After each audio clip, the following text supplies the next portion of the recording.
Pernah nggak sih kalian berhenti sebentar, terus nanya ke diri sendiri, gue ini siapa sih sebenarnya? Nah, hari ini kita bakal ngebahas perasaan nyasar yang kayaknya hampir semua dari kita pernah alamin di satu titik dalam hidup. Yuk kita mulai perjalanan ini bareng-bareng. Dengar pertanyaan tadi mungkin rasanya agak berat ya, bahkan bisa jadi sedikit bikin ngeri. Tapi perlu kita tahu, ini tuh justru inti dari pengalaman jadi manusia yang, ya, umum banget. Momen pas kita ngerasa asing sama diri sendiri. Dan itu nggak apa-apa. Oke, biar kita bisa ngertiin perasaan ini, kita perlu kasih nama dan kerangka berpikirnya dulu nih. Jadi di bagian pertama ini, kita coba petakan apa sih yang sebenarnya lagi terjadi di dalam diri kita. Nah, kita lurusin dulu ya. Krisis identitas itu bukan penyakit, sama sekali bukan. Anggap aja ini sebuah fase, sebuah periode di mana kita tuh lagi aktif-aktifnya mempertanyakan nilai, keyakinan, dan peran kita di dunia ini. Kayak semacam jeda yang emang kita butuhin buat introspeksi lebih dalam. Ada nih seorang psikolog keren namanya Erik Erikson. Menurut dia, ini tuh salah satu pertarungan paling penting dalam hidup kita. Pilihannya cuma dua, kita berhasil menemukan jati diri yang utuh, atau kita malah kejebak dalam kebingungan peran. Bingung antara mau jadi seniman, profesional, jadi orang tua, atau jangan-jangan selama ini kita cuma nurutin ekspektasi orang lain aja?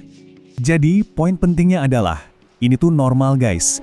Mau kalian itu remaja yang baru lulus, orang dewasa yang lagi galau ganti karir, atau siapapun yang lagi di persimpangan jalan, ngalamin krisis identitas itu bukan kegagalan. Sama sekali bukan. Justru itu tandanya kalian lagi bertumbuh.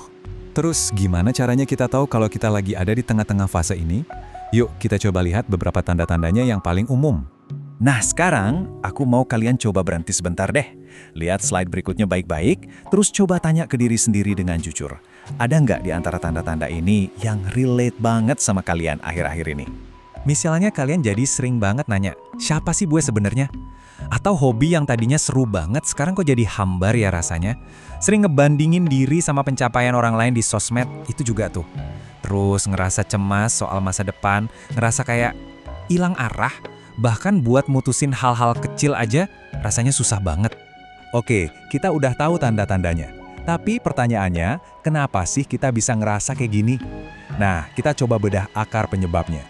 Yang menarik, penyebabnya itu bisa datang dari dua arah loh. Dari dalam diri kita sendiri dan dari luar. Dari dalam, mungkin kita ngerasa, kok hidup gue gini-gini aja ya? Kayaknya bukan gue banget deh. Sementara dari luar, wih, tekanannya banyak. Ada ekspektasi orang tua, tuntutan pergaulan, belum lagi standar hidup sempurna yang kita lihat setiap hari di media sosial. Bikin pusing kan? Psikolog lain, James Marcia, nemuin ada dua jebakan umum nih. Pertama, namanya foreclosure. Ini tuh kayak kita nerima aja identitas yang dikasih orang lain. Misalnya orang tua nyuruh jadi dokter, ya udah kita ikutin aja, tanpa pernah nanya ke diri sendiri, emang gue mau? Jebakan kedua itu diffusion, di mana kita kayak ngambang aja gitu. Nggak punya komitmen, nggak punya arah. Dua-duanya ujung-ujungnya bisa bikin kita ngerasa hampa. Nah, ini nih konflik zaman sekarang banget. Antara diri kita yang asli sama diri kita versi media sosial. Diri kita yang asli kan rumit ya, banyak lapisannya. Tapi diri kita di sosmed itu versi yang udah diedit, yang udah dikurasi, yang tujuannya ya buat dapat likes dan validasi. Nah, gap antara keduanya inilah yang sering banget jadi sumber kebingungan. Oke, kita udah ngebahas apa itu krisis identitas dan kenapa bisa terjadi. Sekarang bagian yang paling ditunggu-tunggu. Terus gimana dong cara ngelewatinnya? Yuk kita lihat langkah-langkah praktisnya. Kabar baiknya adalah perasaan gak nyaman ini sebetulnya sinyal yang bagus loh. Ini tuh kayak alarm, kayak undangan buat kita. Undangan untuk evaluasi lagi dan bangun ulang diri kita jadi versi yang lebih jujur, yang lebih otentik. Ada 3 langkah yang bisa kita coba. Pertama, refleksi mendalam. Beneran deh, luangin waktu buat ngobrol sama diri sendiri. Nulis jurnal itu ngebantu banget. Tanya, apa sih yang penting buat gue? Apa yang bikin gue bahagia? Kedua, eksplorasi aktif. Jangan cuma mikir, tapi lakuin sesuatu. Coba hal baru, belajar skill baru, anggap aja lagi ngumpulin data tentang diri sendiri. Dan ketiga, cari dukungan. Please, jangan ngerasa harus ngelewatin ini sendirian. Ngobrol sama teman yang dipercaya, keluarga, atau bahkan profesional. Itu bisa ngasih perspektif baru. Nah, sebelum kita selesai, aku pengen ngajak kalian buat ngelihat semua ini dari sudut pandang yang beda. Emang bener ya, ini sebuah krisis? Kita harus ingat, ngalamin fase ini tuh bukan berarti kita gagal. Justru sebaliknya, ini adalah tanda keberanian. keberanian buat mempertanyakan semuanya dan nolak buat ngejalanin hidup yang gak jadi diri sendiri. Persis seperti yang tertulis di sini. Ini bukan tentang kehancuran, tapi tentang membangun kembali.